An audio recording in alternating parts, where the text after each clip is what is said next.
Olá, meus irmãos, graça e paz. Eu sou o vosso irmão em Cristo, Gregório Louveira, de Campo Grande, Mato Grosso do Sul. Hoje é o 6º dia de campanha de cura interior. É uma campanha de oração, de libertação. Hoje, antes de orar, eu gostaria de falar sobre medo. O medo, ele tem sido uma doença que tem se alastrado em nosso meio. Hoje vivemos acuado, com medo, enclausurado dentro dos nossos lares. Temos medo de assalto, medo de bala perdida, medo da violência, do trânsito. E tudo isso tem causado uma doença espiritual. Porque acabamos perdendo o sono, perdendo a nossa tranquilidade. O que a Bíblia diz sobre o medo? A Bíblia tem algumas informações, a Bíblia tem muito, aliás, a dizer sobre o medo. A Bíblia nos apresenta 2 tipos de medo.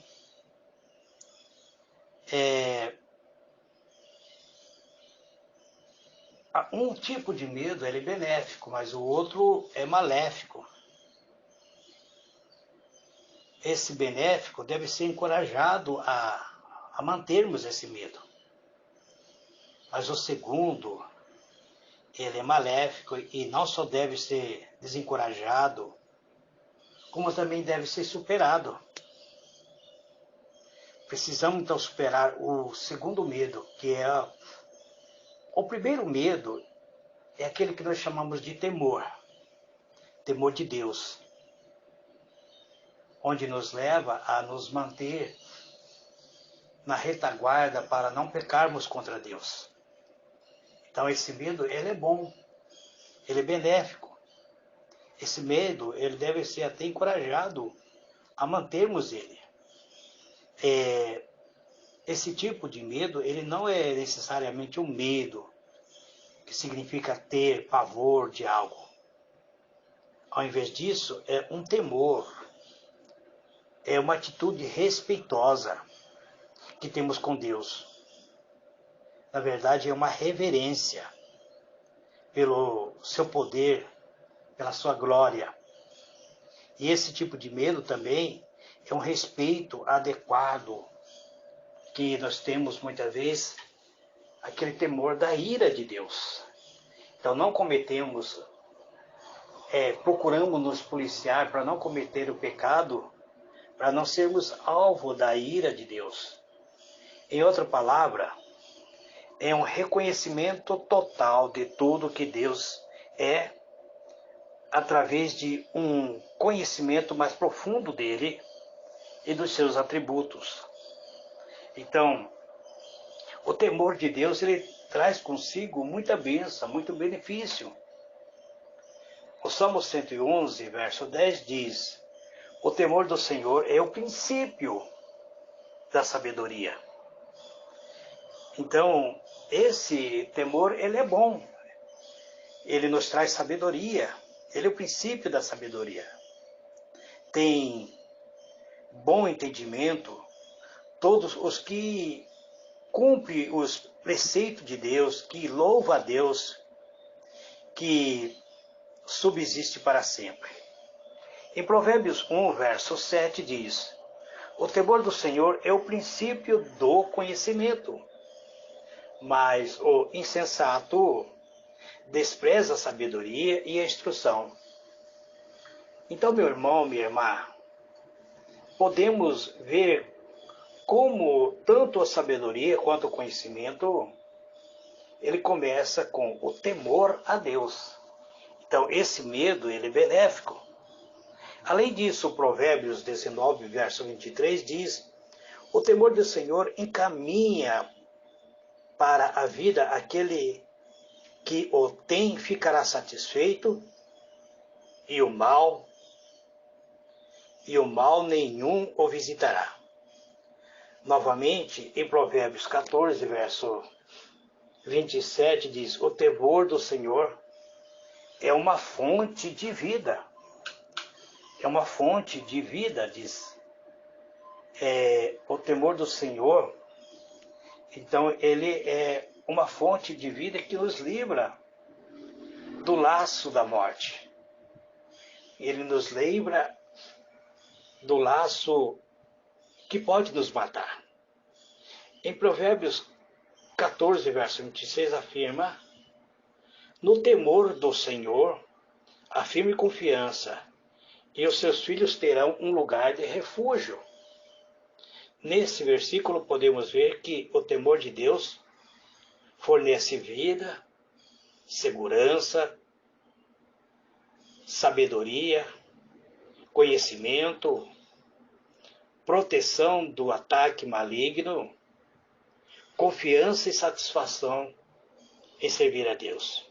Então, desse versículo podemos ver como o temor de Deus deve ser encorajado. No entanto, o segundo tipo do medo mencionado na Bíblia não é bom e deve ser desencorajado, deve ser superado.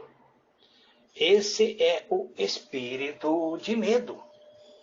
Então existe um espírito de medo mencionado em 2 Timóteo, capítulo 1, verso 7, onde diz: porque Deus não nos deu um espírito de covardia, mas de poder, de amor, de moderação.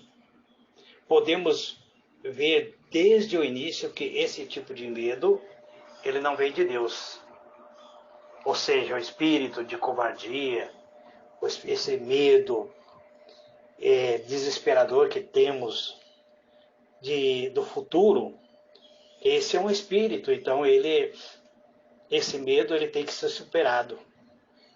No entanto, amado, estamos vivendo em um mundo em que nós vivemos em constante medo. Às vezes esse espírito de medo vem sobre nós. E para ter vitória sobre esse sentimento, precisamos confiar e amar a Deus completamente. No livro de 1 João, no livro de João 4, verso 18, nos diz: no amor não há medo. No amor não há medo. Então nós vemos que não há medo no amor. Antes, o perfeito amor lança fora o medo, porque o medo envolve castigo. E quem tem medo não está aperfeiçoado no amor. No entanto, ninguém é perfeito. E Deus sabe disso, amado. Deus sabe que nós não somos perfeitos. Por isso, Ele espalhou encorajamento contra o medo por toda a Bíblia. Começando com o livro de Gênesis e continuando até o livro de Apocalipse. Deus nos diz para não temer, para não ficar com medo. Deus nos convida a termos temor dele, a termos amar a ele. Ou seja, ter aquele medo que protege o nosso sentimento, nossa vida, mas não é para termos medo vivermos em constante medo nesse mundo. Por exemplo, Isaías 41, verso 10, nos encoraja. Ele diz: não temas, porque eu sou contigo. Não te assombres, porque eu sou o teu Deus. Aí ele diz: eu te fortaleço, e te ajudo, e te sustento com a destra da minha justiça. Então, isso está em Isaías 41, verso 10. No livro de Daniel, capítulo 10, verso 12, um anjo conversando com Daniel, ele diz assim: o anjo do Senhor encoraja Daniel, dizendo: então me disse, não temas, Daniel, Daniel dando o seu testemunho, que o anjo disse para ele: não temas, Daniel, porque desde o primeiro dia em que você aplicou o seu coração para compreender e a humilhar-te perante o teu Deus, são ouvidas as tuas palavras, e por causa das tuas palavras eu vim. Agora no Novo Testamento, aparece Jesus, onde Jesus disse no Novo Testamento: não temais, pois mais valei vós do que muitos passarinhos. Então que nós não devemos ter esse medo assustador guardado, armazenado no nosso interior. Esse versículo se refere a muitos tipos diferentes de medo. Deus nos diz para não termos medo de ficarmos sozinhos, de sermos muito fracos, não termos medo de ninguém.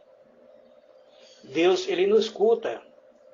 E para nós não temer por nossa necessidade física, para não temermos o desemprego, a falta do pão, para não ficarmos com medo das doenças. Então, tudo isso são a demonstração que Jesus nos dá através da Bíblia. Se refere a vários aspectos em que se apresenta o espírito do medo. No entanto, esse não é não devemos temer esse espírito. Nós temos que estar em Cristo, nós temos que estar respaldados em Cristo e não ficar com medo desse espírito de medo. Devemos colocar nossa confiança, a nossa fé no Senhor. No Salmo 56, verso 11, o salmista escreve: em Deus ponho a minha confiança, e não terei medo que me pode fazer o homem. Esse é um testemunho muito importante que Davi nos dá, do poder, da confiança em Deus. O que o salmista está dizendo é que, independente do que acontecer, ele vai continuar confiando em Deus. O segredo para superar o medo, então, é a confiança total, a confiança completa em Deus. Confiar em Deus é uma recusa de nós nos abatermos ao medo, de nós aceitarmos a derrota do medo. Confiar em Deus é voltar-se a Deus, mesmo nos tempos de escuridão. É confiar que Ele vai consertar as coisas que está errado. Essa confiança vem de conhecer a Deus, de ter um relacionamento com Deus, de saber que Ele é um Deus bom, que quer apenas dar aos seus filhos coisas boas. Assim, como Jó disse quando estava passando por uma prova, a mais difícil prova que Jó estava passando, ele diz: eis que ele me matará, não tenho esperança, contudo, defenderei os meus caminhos diante dele. Então, ele sabia que poderia morrer, mas ele estava defendendo o caminho dele diante de Deus. Então, quando aprendemos, amado, a confiar em Deus, não mais teremos medo das coisas que temos que enfrentar. Seremos como o salmista, vamos nos alegrar, vamos confiar. Alegre-se todos os que confiam em ti, diz ele. Exalta eternamente, porquanto tu os defende. Se gloria-se em ti os que amam o teu nome. Salmo 5, verso 11. Tem uma passagem em Provérbio que diz que o temor do homem virá sobre ele. Então, quando você tem medo de alguma coisa, isso pode vir. A Bíblia diz que podemos ser amarrados, inclusive, com a corda do medo. Existe medo que nos paralisam, O que dizer de pessoas que foram vítimas de sequestro? O que dizer de pessoas que foram violentadas, que foram ameaçadas, passaram por algum momento difícil em sua vida? Essas pessoas muitas vezes desenvolvem o síndrome do pânico. Então nós temos que estar em Cristo para vencer e superar esse mal. Que Deus os abençoe, amado. Eu vou fazer a oração da fé e provavelmente amanhã estarei falando mais um pouco, não sei se estarei falando sobre o medo, mas que Deus abençoe a todos, amado. Grande e poderoso Deus, eu te louvo, Pai, por essas palavras de hoje. O Senhor nos mostra que existe dois tipos de medo. Um é benéfico.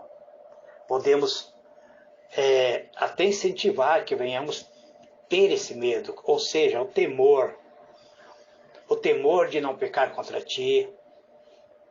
Na verdade, é nos resguardar de todo mal, mantendo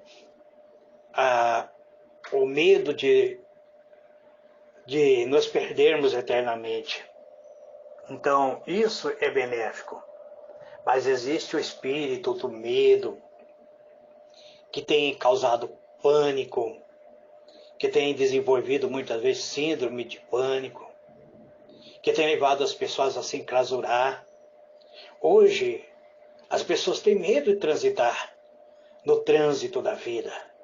Tem medo do assalto, tem medo da bala perdida, tem medo da violência do trânsito. Pessoas que hoje estão dentro dos seus lares enclausurados porque levantam grade de proteção, cerca elétrica, câmaras de monitoramento, tudo com medo. Então nos dê, Senhor, a capacidade de sermos vencedores, que possamos ter no nosso interior coragem para superar as lutas, que tenhamos dentro de nós a capacidade de superar o medo. É isso que eu te peço, Pai. Eu te agradeço e eu louvo a Ti. Eu peço, Pai, que nos dê discernimento, que nos dê amor benevolente, que nos dê coragem, que nós possamos superar todo mal, vencer todo mal, que possamos nos revestir de toda a armadura para vencer os momentos difíceis da vida. Porque se nós estivermos revestidos com as armaduras do Senhor, o mal não pode nos atingir. Porque ainda que um exército venha nos cercar, nós iremos confiar em Ti. Ainda que o inimigo se levanta tentando de toda maneira nos derrotar, se nós estivermos guardados sobre a proteção do Senhor, se estivermos debaixo da Tua asa, nenhuma seta inflamada do maligno, nenhum mal, nada poderá nos atingir. Por isso, meu Deus, eu te agradeço e te louvo. Eu oro pela minha esposa, pelas minhas filhas, pela Simone, pela Silene. Eu oro pelas minhas netas, pela Isabela, Gabriela, Helena, pelo meu genro, Pai, Rodrigo, Carlos, pela minha vida, Pai, pelo meu trabalho, pelo meu emprego, pelo meu salário, Pai. Eu te peço a bênção da prosperidade. Eu peço ao Senhor que Tua graça benevolente, a Tua misericórdia esteja sobre minha vida. Eu agradeço, encerrando esta oração, dizendo gratidão, amém e amém.